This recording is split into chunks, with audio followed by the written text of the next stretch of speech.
Jemaat yang saya kasih, kita bertemu dalam ibadah online dan kali ini kita membahas dalam rangkaian urutan pembahasan tentang karakter. Tema kita yaitu karakter di dalam satu covenant spirit. Jadi karakter and covenant spirit. Bagaimana kalau kita itu menjadi satu orang yang menjadi covenant brother, itu mau karakter apa yang harus kita punyai. Dan pada waktu saya diberikan tema tentang karakter ini, saya langsung pikiran saya itu teringat oleh seorang tokoh di dalam perjanjian baru, di dalam gereja mula-mula yang karakternya luar biasa dan kehadirannya di dalam gereja mula-mula merupakan dorongan atau menjadi sokok guru dalam jemaat tersebut sehingga kehadirannya menjadi sangat berkat sekali dalam gereja mula-mula dan menentukan pekerjaan Tuhan di dalam gereja tersebut. Masalah karakter ini adalah masalah yang penting. Ada pepatah mengatakan bahwa karisma dapat membawa Anda ke puncak, tapi hanya karakter yang membuat Anda tetap di puncak. Banyak orang jatuh bukan karena kurang karisma, tapi banyak orang jatuh karena lack of character atau kurangnya karakter. Saudara tenang, saudara siapkan ballpoint, catatan, dan kita akan belajar dari satu tokoh perjanjian baru yang bernama Barnabas ini. Dan saya lihat Barnabas adalah seorang yang luar biasa. Nah, sesuai dengan tema yang kita akan bicarakan ini, kita akan lihat satu ayat dulu menjadi ayat pembuka untuk merangkai semua apa yang kita bahas nantinya dari Galatia pasal yang ke-6 ayat yang kedua. Galatia 6 ayat yang kedua, yaitu demikian, saya akan bacakan untuk saudara. Bertolong-tolonganlah menanggung bebanmu, demikian kamu memenuhi hukum Kristus. Bertolong-tolongan, salah satu karakter yang tujuannya apa? Karakter itu apa? Kita miliki, supaya kita bisa menolong orang lain, supaya kita bisa membangun tubuh Kristus. Kalau kita tidak mempunyai karakter yang baik, kalau kita tidak mempunyai karakter yang untuk menolong, maka tanpa kita sadari kita membawa perpecahan di dalam tubuh Kristus. Kita tidak bisa hidup, kita tidak bisa menjadi berkat bagi orang lain. Nah, dari satu hal ini, satu orang ini yang bernama Barnabas, secara singkat nanti saya akan jelaskan. Aduh, orang ini luar biasa sekali. Kehadirannya di gereja mula-mula telah menjadi berkat bagi banyak orang. Dan dia menolong juga seorang yang bernama Saulus. Dan akhirnya menjadi satu rasul yang luar biasa. Yang akhirnya ganti nama bernama Paulus.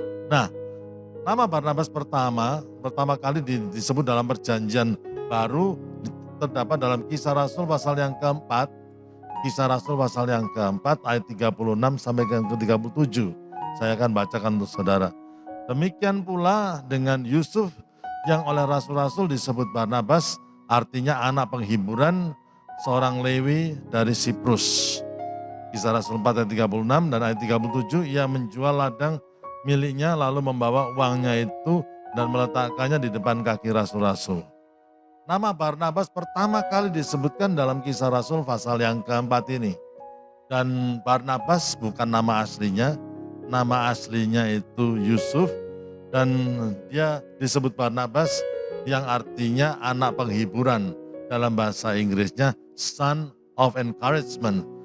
Kenapa dia dikatakan anak penghiburan?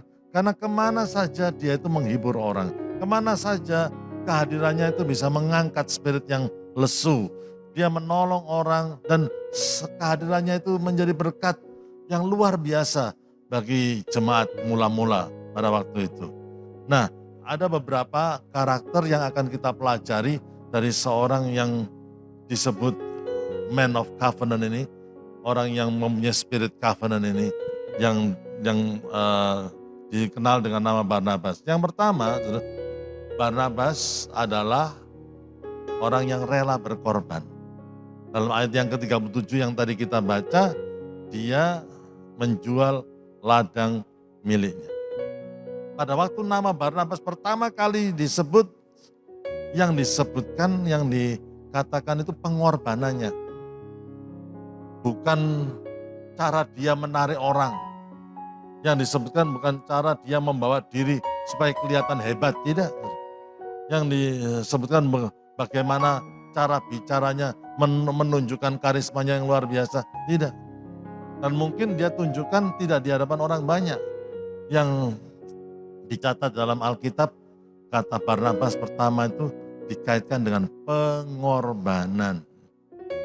Saudara, segala sesuatu hal yang baik itu bisa tercapai kalau ada orang yang punya karakter mau rela berkorban. Banyak orang mau dipakai Tuhan, tapi kalau dia tidak mau berkorban, tidak mungkin dia bisa dipakai oleh Tuhan. Kalau orang itu hanya untuk menuntut kenikmatan untuk diri sendiri, tidak mungkin dia dipakai untuk jadi berkat bagi orang lain. Saudara. Harus rela berkorban.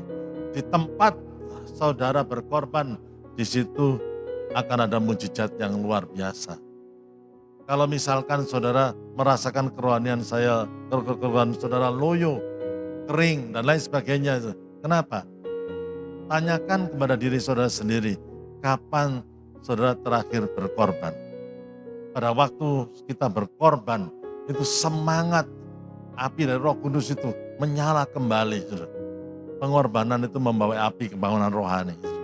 Ada banyak hal yang Tuhan bisa capai secara hal-hal yang tidak masuk akal kalau ada orang yang mau berkorban. Satu kali dalam perintisan jemaat di gereja yang saya gembalakan, ada orang yang bertengkar, suami istri bertengkar. Dan itu bertengkar sih masalah biasa, tapi bertengkarnya jam 3 pagi. Sehingga saya harus pergi ke rumah mereka untuk menenangkan suami istri yang berselisih paham ini. Saya punya hak untuk istirahat, saya sebagai hamba Tuhan bisa capek, saudara. Tetapi saya mau berkorban. Kalau ada masalah suami istri yang seperti ini, saya mendamaikan kembali, saya menasihati mereka kembali. Dan akhirnya mereka disatukan kembali, sehingga mereka didewasakan dan sampai sekarang mereka adalah orang yang mensupport kepemimpinan dalam gereja yang saya gembalakan. Di tempat kita mau berkorban, di situ akan ada hal yang indah-indah yang bisa Tuhan wujudkan dalam kehidupan gereja Tuhan atau dalam kehidupan orang lain atau dalam kehidupan kita pribadi. Kapan saudara terakhir berkorban? Nah itu, yang kedua saudara. Apa yang bisa kita pelajari dari Barnabas? Barnabas bukan hanya rela berkorban, dia adalah orang yang tunduk kepada kepemimpinan. Ayat yang ke-37 dikatakan, ia menjual ladang miliknya, lalu membawa uangnya itu dan meletakkannya di depan kaki rasul-rasul. Meletakkan di depan kaki rasul-rasul, tanda dari penundukan diri. Tidak dikatakan diletakkan di atas kepala rasul-rasul. Banyak orang kalau nyumbang banyak, pingin ngatur banyak dalam gereja. Itu biasa, saudara. Tapi tidak banyak orang yang berani berkorban, tapi mempercayakan pengorbanannya itu kepada orang-orang yang notabene mungkin secara pendidikan lebih rendah daripada dia. Siapakah Rasul Petrus? Siapakah rasul-rasul yang lain? Mereka hanya nelayan, saudara. Dan Barnabas mungkin lebih terpelajar. Dia keturunan Lewi dan mungkin lebih pandai, lebih kaya. Tapi dia mempercayakan apa yang dia korbankan kepada orang-orang yang sudah ditunjuk oleh Tuhan sebagai pemimpin jemaat. Salah satu karakter yang luar biasa. Penundukan diri. Saudara, banyak orang pandai, tapi kalau tidak belajar dan penundukan diri, tidak ada gunanya. Seperti kuda liar, saudara. Kuatnya kuat, tapi sebelum kuda liar itu dijinakkan, dia tidak bisa menarik kereta raja. Dan bukan indahnya warna kudanya, bukan kuatnya, tapi seberapa tunduknya kuda tersebut kepada perintah. Kalau ada kereta raja ya, yang dipilih bukan hanya bagusnya warna kudanya, tetapi bagaimana nurutnya kuda tersebut kepada sang kusir. Karena itu menentukan keselamatan raja yang ada dalam kereta tersebut, saudara. Dan banyak orang pinter dalam pelayanan, hebat, karismatik dan lain sebagainya. Tapi akhirnya mencoreng nama kekristenan karena bukan kurang hebatnya, bukan kurang pinternya, tapi kurang dalam penundukan dirinya. Sehingga mereka merasa mereka yang paling hebat. Itu yang terjadi, saudara. Tunduk kepada kepemimpinan. Dan yang ketiga, karakter yang dipunya oleh Barnabas sehingga itu dia bisa menolong orang lain itu dan memenuhi hukum Kristus dalam jemaat mula-mula. Itu apa? Kesanggupan dia untuk menerima orang lain. Ternyata dalam Kisah Rasul pasal yang ke-9, saya sudah siapkan dalam PowerPoint dan saudara tidak perlu melihatnya, saudara lihat di PowerPoint. Kisah Rasul 9 ayat 26 dan 27, ternyata dia adalah orang pertama yang berani menerima Saulus, penganiaya jemaat Kristen pada waktu itu. Pada waktu dia bertobat, dialah orang yang pertama. Tidak ada yang berani, tapi Barnabas adalah orang yang mau menerima orang lain. Saudara, sebetulnya pelayanan kita itu seluas dan sebesar hati kita, kemampuan hati kita untuk menerima orang lain. Nah, kalau kita tidak bisa menerima orang lain, saudara, seringkali kecenderungan kita itu menerima orang yang dengan budaya yang sama. Seringkali kalau budayanya tidak sama, kita sulit untuk menerima orang tersebut. Saudara, itu yang akan membatasi pelayanan kita, saudara. Tuhan Yesus pernah berkata, marilah kepadaku semua orang yang letih lesu dan berbeban berat. Dia bisa terima semua orang. Itulah sebabnya dia layak untuk menjadi juru selamat dari semua orang. Karena dia terima semua orang. Besar, kecil, tua, muda, kaya, miskin, laki-laki, perempuan. Dan dia terima semua orang.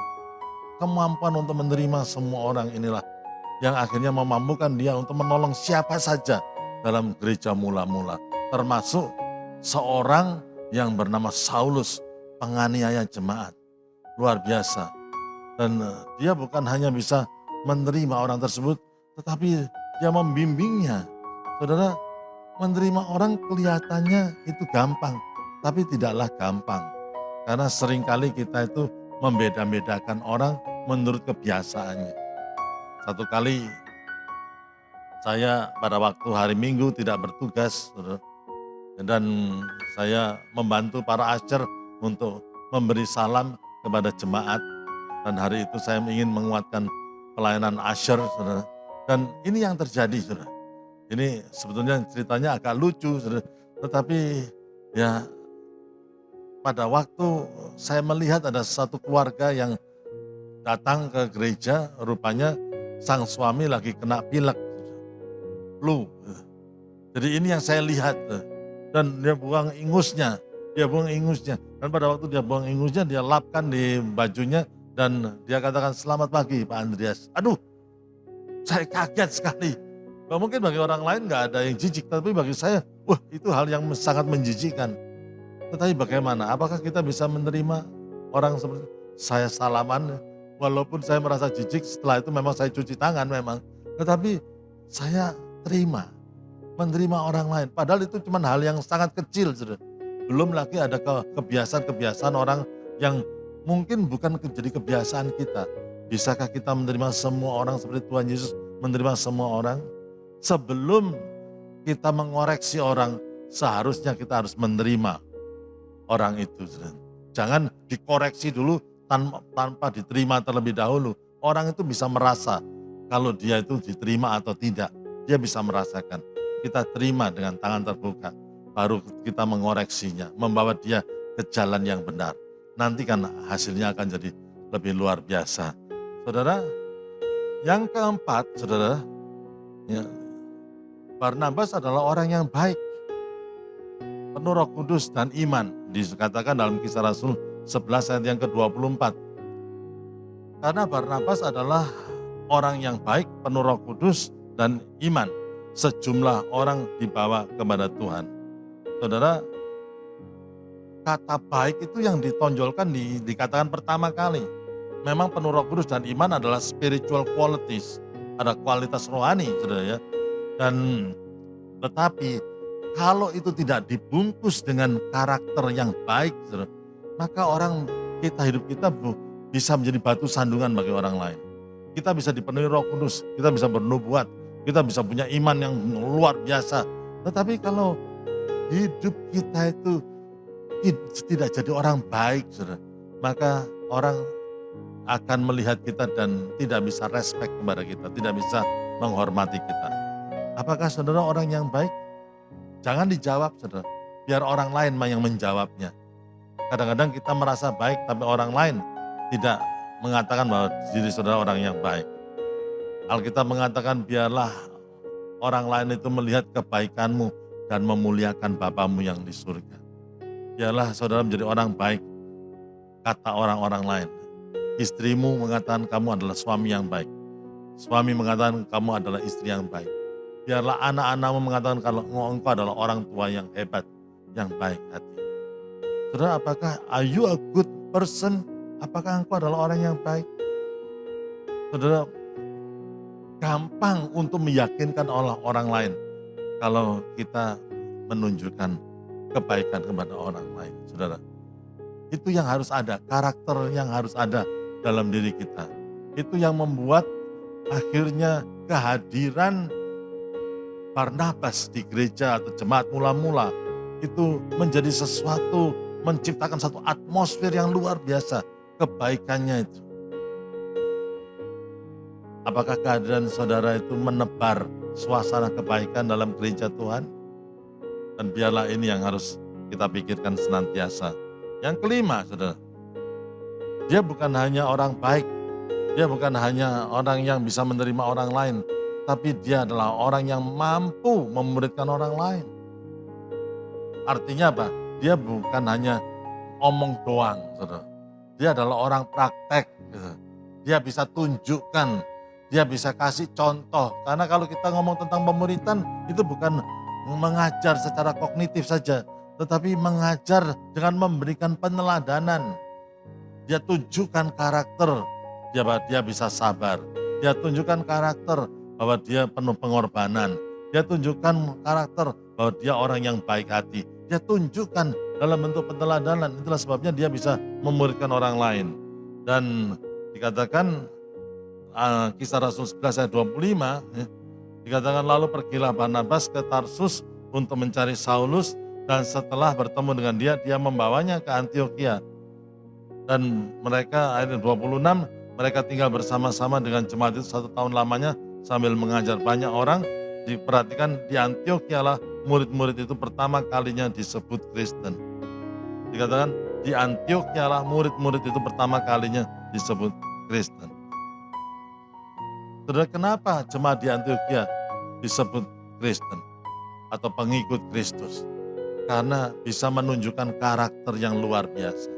Kenapa bisa menunjukkan peneladanan? Karena mereka adalah murid-murid yang sejati.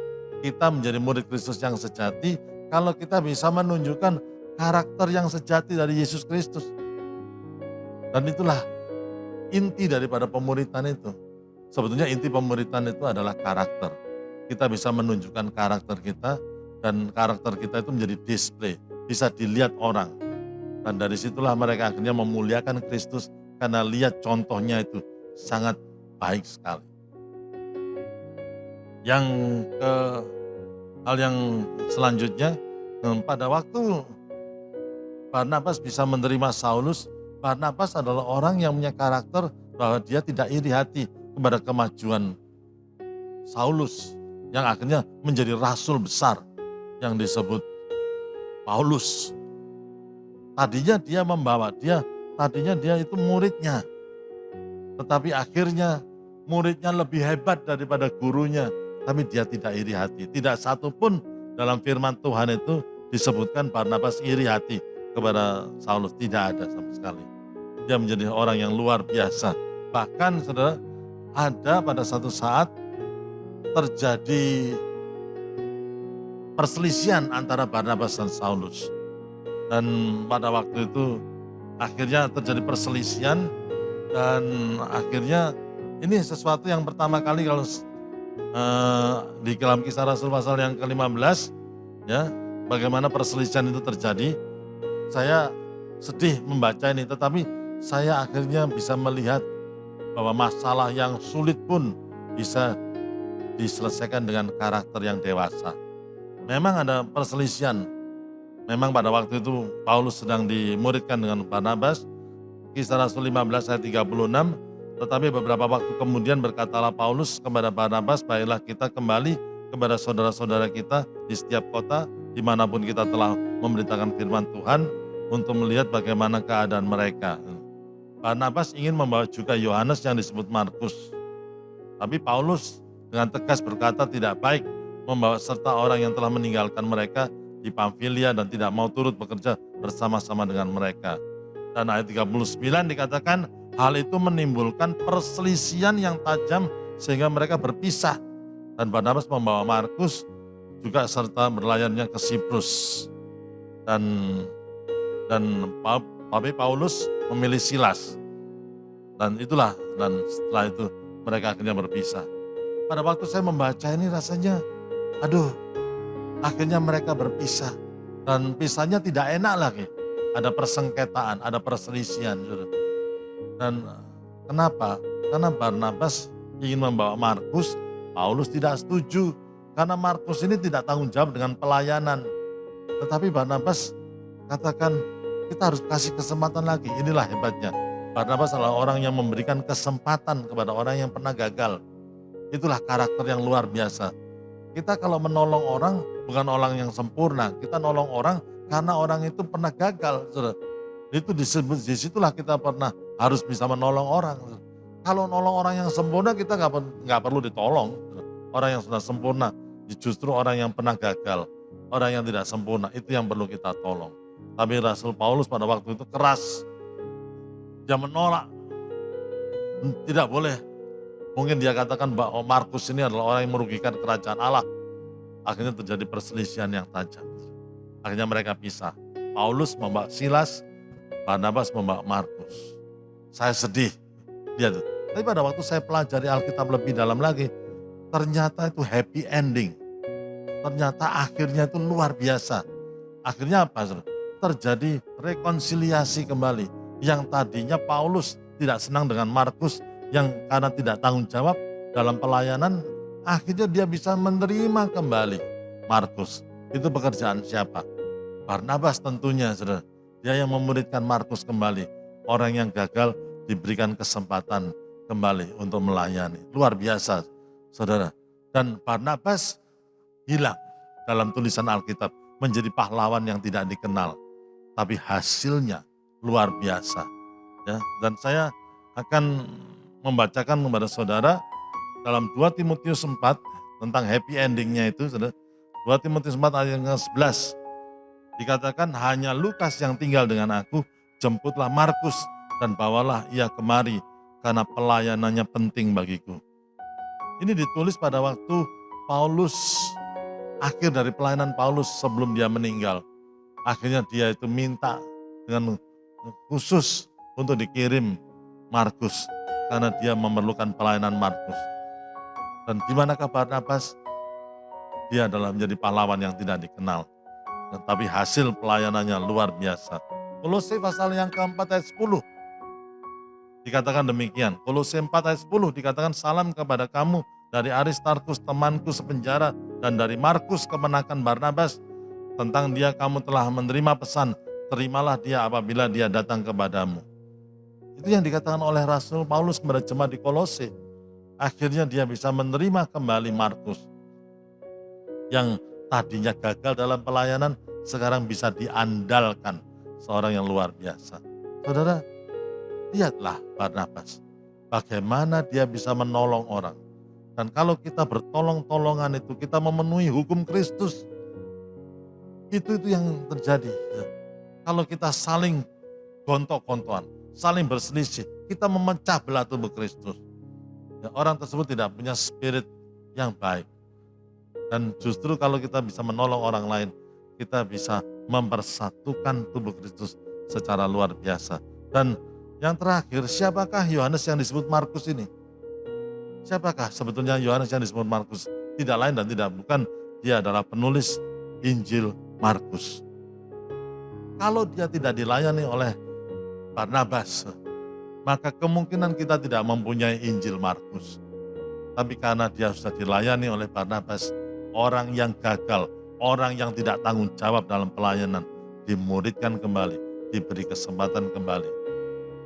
dan akhirnya menjadi seorang yang luar biasa, dipakai Tuhan secara luar biasa. Saudara, apa yang bisa kita pelajari tadi dari seorang yang bernama Barnabas? Diawali dengan kerelaan dia berkorban. Yang kedua, dia seorang yang tunduk kepada kepemimpinan. Yang ketiga, dia mampu menerima orang lain apa adanya. Yang keempat, dia adalah orang yang baik.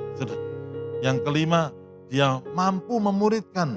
Dia bukan hanya omong doang, tapi dia bisa memberikan teladan bagi orang lain dalam hal karakter ini, saudara.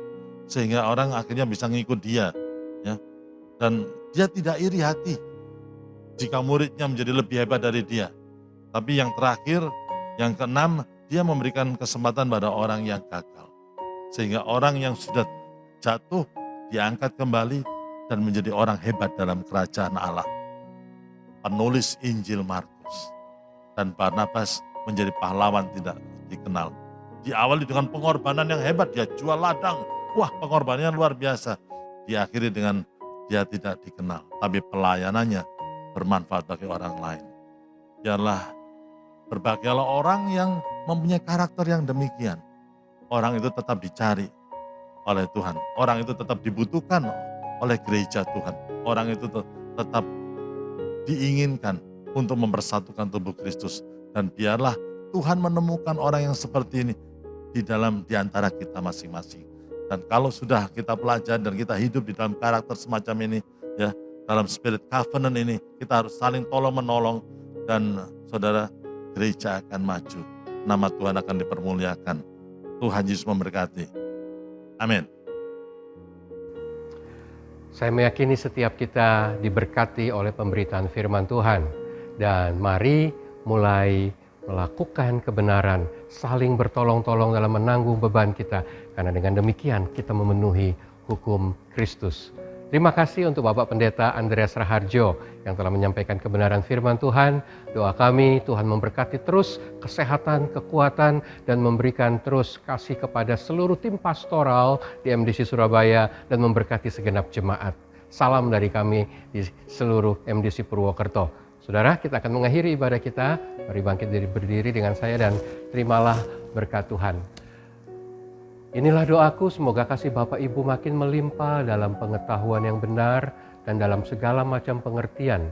Sehingga Bapak Ibu dapat memilih apa yang benar. Sehingga Bapak Ibu tetap suci dan tidak bercacat menjelang hari Kristus. Dipenuhi oleh buah-buah kebenaran yang dikerjakan oleh Kristus Yesus bagi kemuliaan Allah Bapa. Terimalah kebenaran firman Tuhan. Dan jadilah berkat bagi semua orang. Di dalam nama Tuhan kita Yesus Kristus, semua yang menerima berkat boleh berkata, Amin. Selamat hari Minggu, Tuhan memberkati.